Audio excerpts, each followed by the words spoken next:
살면서 여러분과 제가 이런저런 하나님의 은총과 사랑을 입지만은 순간마다 필요할 때마다 하나님의 기적이 은밀하게 여러분과 제게 따라온다는 사실을 여러분의 삶과 제 삶을 통해서 확인할 때가 많을 겁니다.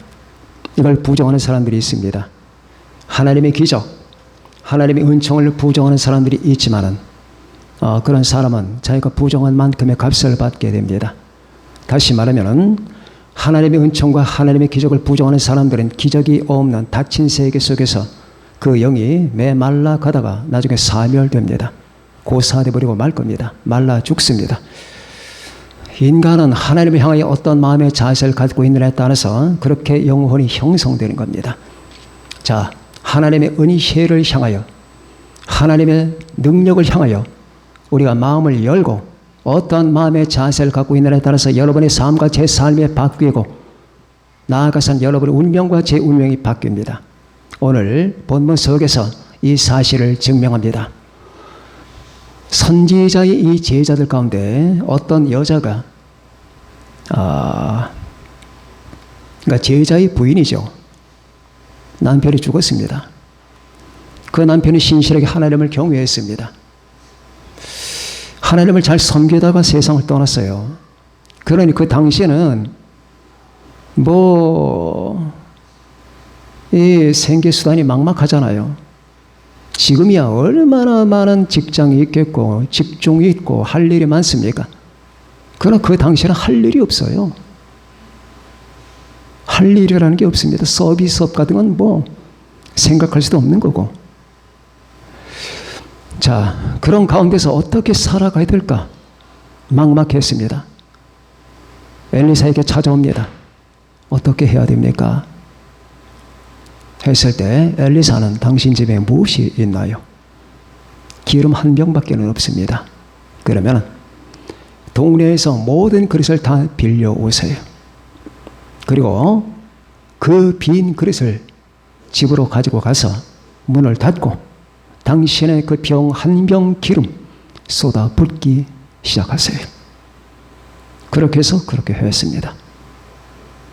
그랬더니 동네에서 빌려왔던 모든 그릇을 다 채울 때까지 기름이 쏟아지는 거예요. 병에서.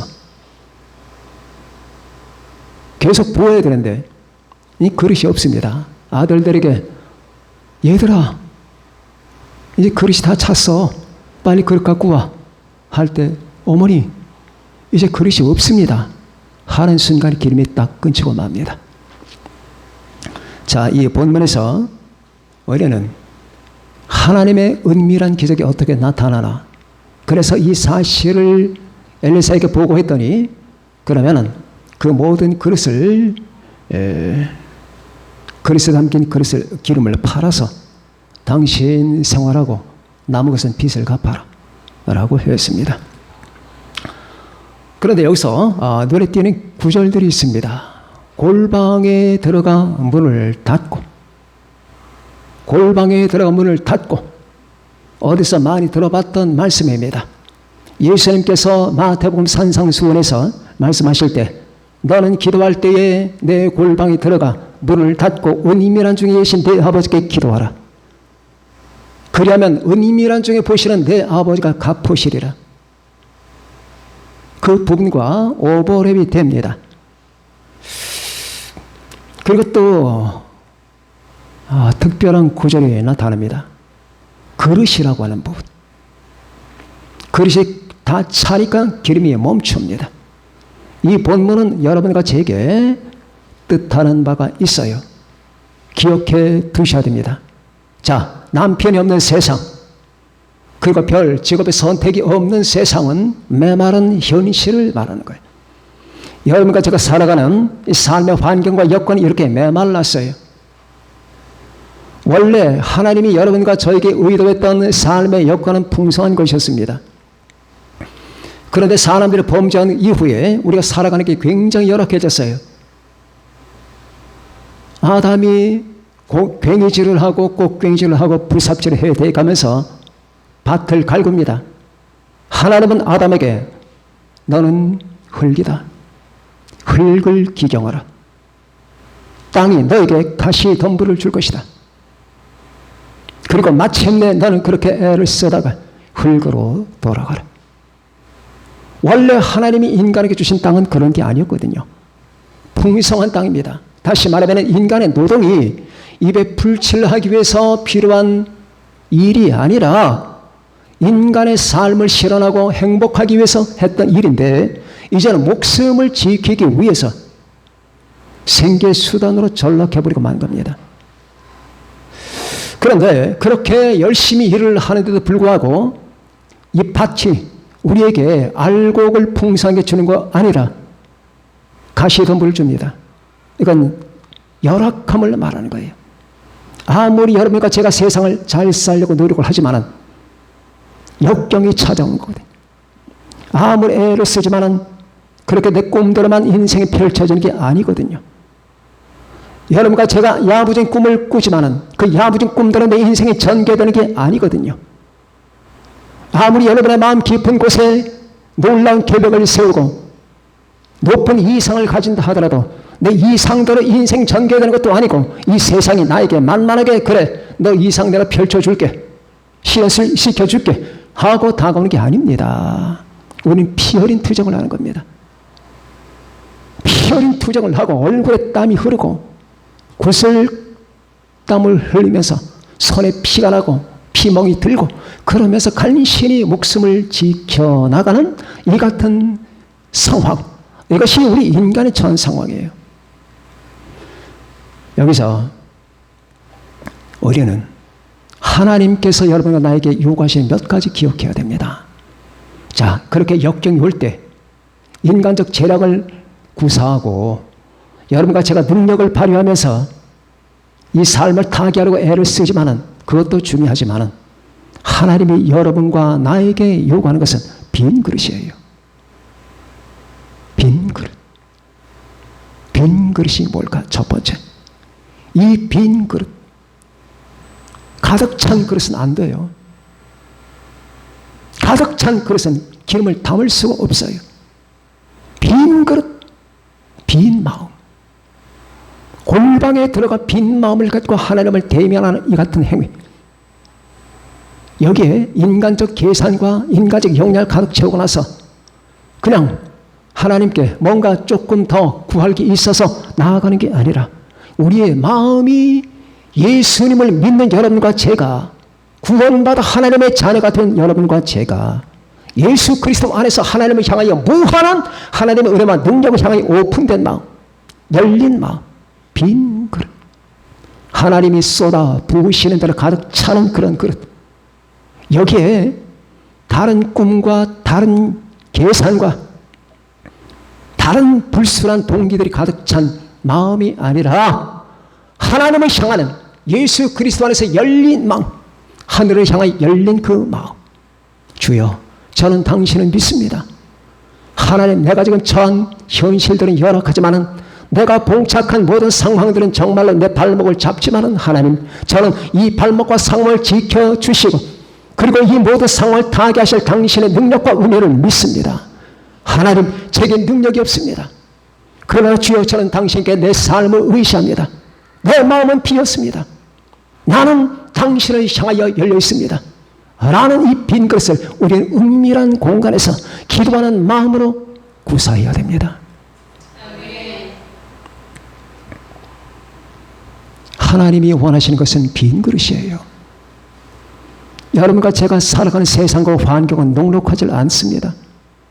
아무리 애를 써도 우울 때가 있을 겁니다. 아무리 여러분의 발버둥을 해도 피골이 상접할 때가 있을 거예요. 내가 살아왔던 것만큼, 내가 노력했던 것만큼, 내가 애를 썼던 것만큼 모든 세상이 나에게 상대적으로 대하는 게 아니에요. 내가 100개의 애를 써도 결과는 하나밖에 돌아오지 않을 때가 있어요. 물론 매사가 그런 건 아니에요. 내 마음은 진심인데 이 진심을 이 세상이 알아주질 않아요. 내게는 이런 생각과 정직한 마음이 있건만은 이런 모든 것들이 어떤 때는 모욕을 당하거나 요린될 때가 있습니다. 왜 이렇게? 왜 이렇게 내 삶이 모욕을 받는 것이며, 왜 나를 둘러싼 환경들이 이렇게 나를 몰라주는 건가?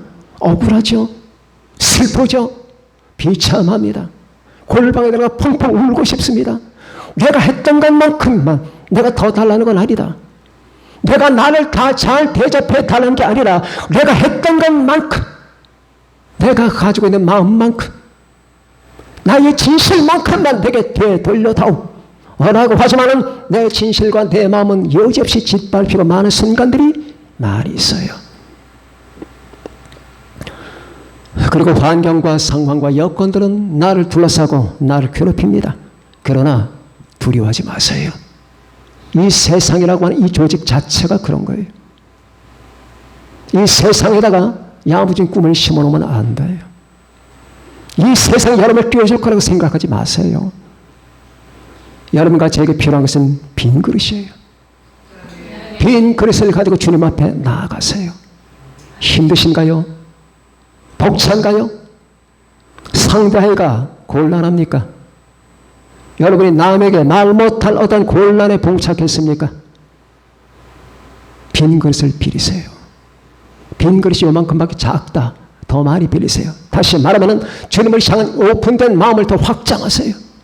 더욱 믿음, 더욱 신뢰, 더욱 하나님을 경배. 주여, 내 안에 불순한 동기를 다 삭제시켜 주시고 내 안에 당신을 향한 순수한 믿음의 동기만이 내 안에 상주하게 하소서. 하나님, 저를 붙들어 주세요. 내가 당신 앞에서 순수할 수 있게 해주세요. 주여, 내가 때때로 사람들한테는 좀 모자라도 괜찮습니다. 내가 날 구원하신 주님 당신 앞에서만큼은 진실하게 해주세요. 주여, 내가 빈 마음을 더 확장시켜 주세요. 하나님, 내 빈 마음이 왜 이렇게밖에 안 될까요? 왜 나는 당신을 이렇게밖에 못 믿을까요?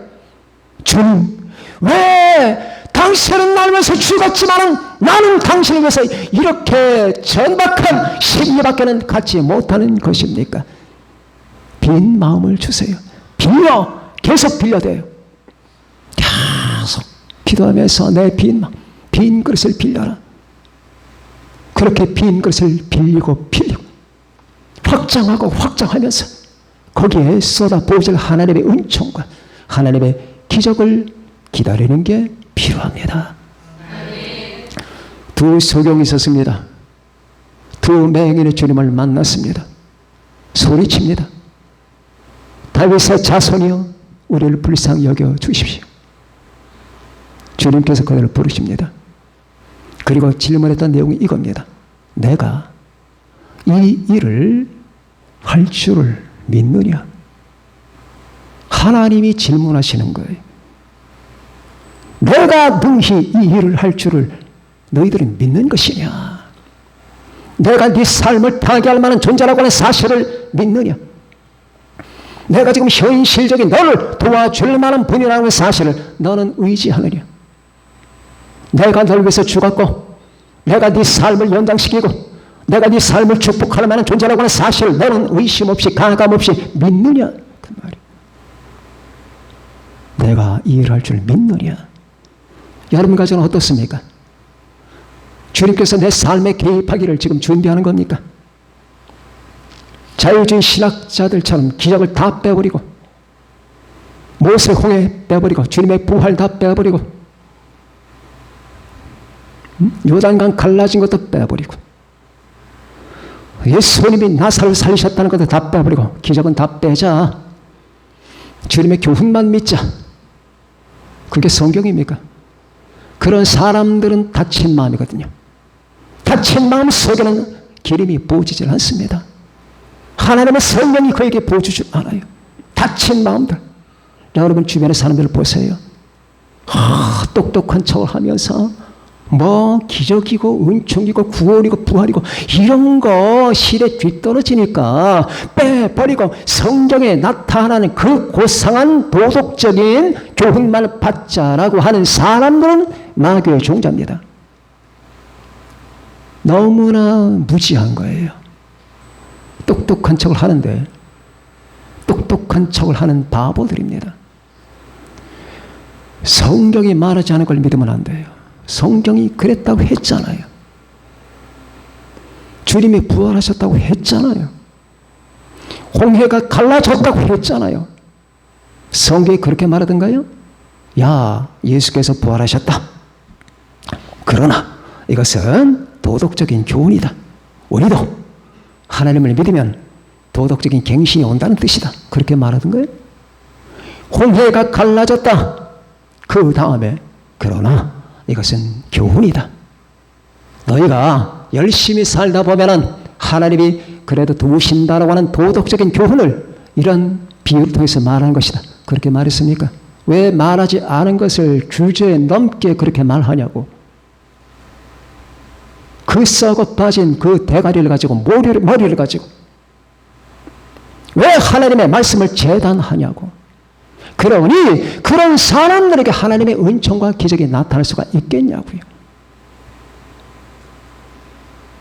여러분과 저는 그런 사람들이 아니죠. 빈 그릇을 빌리는 사람들. 오 주여, 나는 당신의 능히 내 삶을 도울 뿐임을 믿습니다. 나는 당신이 내 삶과 내 영혼을 변화시킬 수 있는 분이라는 사실을 믿습니다. 주여, 내가 지금 처한 현실과 이 모든 상황들이 어렵사오니 주여 이 상황 속에 개입해 주십시오. 도와주세요. 주여, 저는 억지로 당신께서 자연 법칙을 깨라고 하는 게 아닙니다. 당신이 세운 자연 법칙을 저는 존중합니다. 그런데 순간순간 자연 법칙으로는 이룰 수 없는 삶이잖아요. 이 삶을 내가 만든 게 아니잖아요. 하나님께서 제게 살라고 주신 선물이잖아요. 하나님이 주신 것을 유지해야 되지 않습니까? 유지할 수 있는 힘을 달라고 빈 그릇을 빌려서 골방에 들어갈 기도하는 자세를 갖고 하나님을 대면하는 여러분과 제가 되시기를 바랍니다. 두 번째, 은밀한 기적이 나타납니다. 그래서 여인은 골방에 들어가 자기 아들들과 더불어 기름을 붓는 작업을 계속했습니다. 기름을 붓다 보니까 차고 붓다 보니까 찹니다. 우리나라 말로 다라 커다란 버켓 양동이 다 빌려서 다 찼습니다. 소리 없이 기름이 흘러나오는 소리가 들리질 않아요. 바깥에서는 이 방 안에서 무슨 일이 일어난지 알 수가 없어요. 도무지 저 집에 지금 어떤 사건이 벌어지고 있는지 알 수가 없습니다. 참된 신자들의 삶은 그런 것 같아요.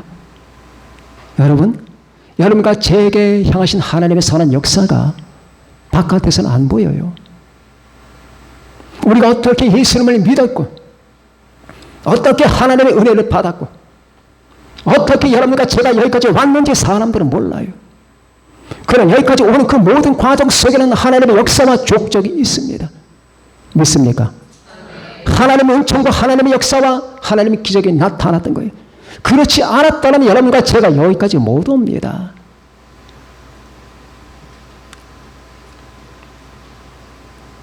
하나님의 은밀한 기적이 따라옵니다. 바깥에서는 몰라요. 남들은 몰라요. 내 마음속에 어떤 일이 일어나고 있는지, 내 인생 속에 어떤 사건이 전개되고 있는지 몰라요. 출애굽 당시에 먹을 게 없었던 이스라엘 백성들에게 만나가 내립니다. 근데 만나는 소리가 없이 내려요. 그리고 새벽에 내려요. 아무도 못 보게 내립니다. 아무도 못 보는 새벽에 소리가 없이, 그리고 만나는 미세합니다. 하나님의 역사는 그런 거예요. 여러분과 제게 베푸시는 하나님의 은혜가, 우리 주 예수 그리스도 안에서 우리에게 향하신 하나님의 선한 뜻과 역사가 이렇게 나팔을 불거나 야 보하나 그렇게 하는 게 아니에요. 소리 없이 은밀하게 따라오면서 하나님의 영광을 우리에게 나타내는 겁니다. 우리는 가끔 살면서 어떻게 이런 일이 이루어지는지 잘 모를 때가 있어요. 저는 제 두 딸을 키우면서 대학 시절에 어떻게 대학을 공부를 시켰는지 몰라요. 제 형편에 두 딸을 대학 공부 시킬 만한 여건이 안 되거든요. 키워야 되잖아요. 사람 노릇은 할 수 있게 만들어줘야 되잖아요. 근데 저는 아버지나 어머니로서, 부모로서 제 형편을 합니다. 힘들어요. 그러나 무조건 가는 거예요. 다 졸업했잖아요. 본인들이 노력도 했고 장학금도 받았고 했지만 그것만 갖고 되는 게 아니에요. 뭐가 어떻게 됐는지 모르는데 세월이 가면 졸업해 있어. 그게 은밀한 기적이라고 하는 거예요. 물론 하나님께서 사람을 다루시는 방법들은 여러 가지예요. 어떤 사람은 돈이 없어서 자녀를 키울 때 여건이 안 돼서 학자금 대출도 받죠. 그렇게 하면 안 된다는 말이 아닙니다. 학자금 대출을 받을 수도 있어요. 그것도 과정이 기적일 수 있는 거예요. 방법이 다르거든요. 그러나 어떻게 됐든 간에 우리는 알 수 없게끔 결국 그 자리에 도달한단 말이에요. 내 힘으로는 갈 수가 없는데 도달합니다. 은밀한 기적이에요. 제가 언젠가도 말씀드렸죠. 제 딸 승훈이 대학 진학할 때 발표하는 날 승훈이가 학교 당국에 전화해서 수험번호 몇 번입니다. 합격 여부 알려주세요. 거기서 냉랭한 목소리가 들려오지요. 안 됐습니다. 떨어졌습니다. 제 딸이 그 말 듣고 얼마나 낙심했을까. 이제 하늘이 무너진 것 같았겠지. 다 틀렸구나. 제가 너무 잘 알죠. 그런 과정을 많이 겪었으니까. 저는 3배, 4배 겪었으니까. 저는 떨어졌습니다 하고 상황이 변개되는 것도 겪어보질 못했어요. 제가 잠깐 머릿속에 묵상 기도를 하고 수화기를 바꿨습니다. 수험번호 몇 번입니다. 그 아이가 붙었는지 확인해 주세요. 한참 보던 아까 그 똑같은 목소리가 예, 합격입니다. 어떻게 몇 초 만에 바뀔까? 제가 기도해서 능력으로 바꿨을까요? 아니에요. 이것은 굉장한 교훈을 우리에게 주고 있어요. 어떤 일을 당해도 금방 놀라거나 낙심하지 말라. 하나님의 방법은 여러 가지다. 아마 제 딸에게 하나님이 이런 교훈을 주시기 위해서 그렇게 그런 방법을 구사하셨나 봅니다. 은밀하게 진행하는 거예요. 은밀하게 역사하는 거예요. 하나님이 도우시는 거예요.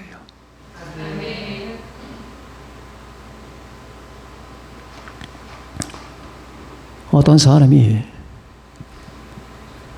고속도로를 시속 150km 달리고 있었습니다. 근데 옆에 문을 잘못 잠궈서 문이 열리면서 그 사람이 떨어졌어요. 시속 150km 달리고 있는 고속도로에서 문 바깥으로 떨어지면 어떻게 됩니까? 죽죠. 운전자와 그 안에 타고 있던 식구들이 기겁하면서 브레이크를 밟고 갓길로 간 다음에 시체를 보기 위해서 아까 그 자리에 돌아갔는데 그 사람이 거기에 서 있는 거예요. 멀쩡하게. 사람들은 아까 떨어졌을 때보다 더 놀랐습니다. 아니 어떻게 된 거냐? 어떻게 되다니요? 못 보셨어요? 아까 그분이 저를 지켜주셨잖아요. 아까 그분이라니. 아까 그분이 저를 붙들어 주셨잖아요. 못 보셨어요? 아까 그분이 어딨냐고, 이 황량한 고속도로에. 아까 그분. 지금 저는 이 사실을 말하는 겁니다. 그분은 예수님 안에는 천사거든. 하나님의 사람을 하나님이 그렇게 지켜주신 거예요. 아무도 몰라. 나한테 일어난 일을 바깥에 가서 얘기해봐요. 누가 믿겠나? 하나님은 살아계신 거예요. 하나님은 여러분을 사랑하셔요. 예수님은 하나님의 아들로서 여러분에게 오셔서 십자가에 죽으셨어요. 그분은 부활하셨어요. 그리고 하나님과 예수님 여러분의 삶 속에 개입하려고 지금 준비하고 계십니다. 물론 아무 때나 그렇게 하는 게 아니에요. 여러분이 고뇌할 때, 힘들 때, 몸부림을 할 때, 정말 아무에게도 말 못할 개인적 사정과 아픔 때문에 가슴을 움켜잡고 있을 그때에 우리 주님은 여러분의 삶 속에 개입하려고 만발의 준비를 하고 있는 거예요. 하나님은 개입하신다. 하나님은 역사하신다. 우리 주님은 절대로 방관하지 않는다. 자양법칙을 깨고라도 나를 도우신다라고 하는 것이 바로 이 기적의 의미라고 하는 거예요. 그래서 결국은 어떻게 됩니까? 그릇이 차고 넘치는 거예요. 내 잔이 넘치나이다. 내 잔이 넘치나이다. 주여, 아까까지만 해도 나는 정말 내 남편 없는 상황 속에 이 메마른 사막지대에서 나는 메말라 죽어 갈 것 같았어요. 그런데 잠시 후에 내가 어떻게 이 잔이 넘치는 겁니까? 어떻게? 이 잔이 어떻게 내 앞에서 넘치게 된 겁니까? 어떻게 할까요? 하나님의 사랑 때문입니다. 어떻게 할까요? 우리 주님의 기적 때문입니다. 그래서 하나님의 은밀한 기적이 여러분과 제 삶 속에 역사하고 은밀하게 숨어서 개입하시는 거예요. 이 사실을 믿으십시다. 두려워하지 마십시다. 나는 정말 지금 곤핍하다고, 나는 도울 사람이 아무도 없다고 하지 맙시다. 내 삶은 정말로 막막하다, 대책이 없다, 그렇게 말하지 맙시다. 나의 하나님이 그리스도 예수 안에서 영광 가운데 그 풍성한 대로 너희 모든 쓸 것을 채우시리라. 빌립보서 4장 19절. 내게 능력 주시는 자 안에서 내가 모든 것을 할 수 있느니라. 빌립보서 4장 13절. 내가 능히 이 일을 할 줄을 네가 믿느냐? 마태복음 9장 28절. 그 안에는 지혜와 지식의 모든 보화가 감추어져 있느니라. 골로새서 2장 3절. 이 모든 말씀을 믿으면서 우리의 삶을 도우시는 하나님을 언제나 신뢰하고 하나님을 찬양하면서 어떤 경우에서나 당황하지 말고 우리 주 안에 거하는 여러분과 제가 되시기를 예수님의 이름으로 축원합니다. 이렇게 사시기로, 이렇게 믿기로 결심하시는 분들은 모두 큰 소리로 아멘 합시다. 아멘. 기도하겠습니다.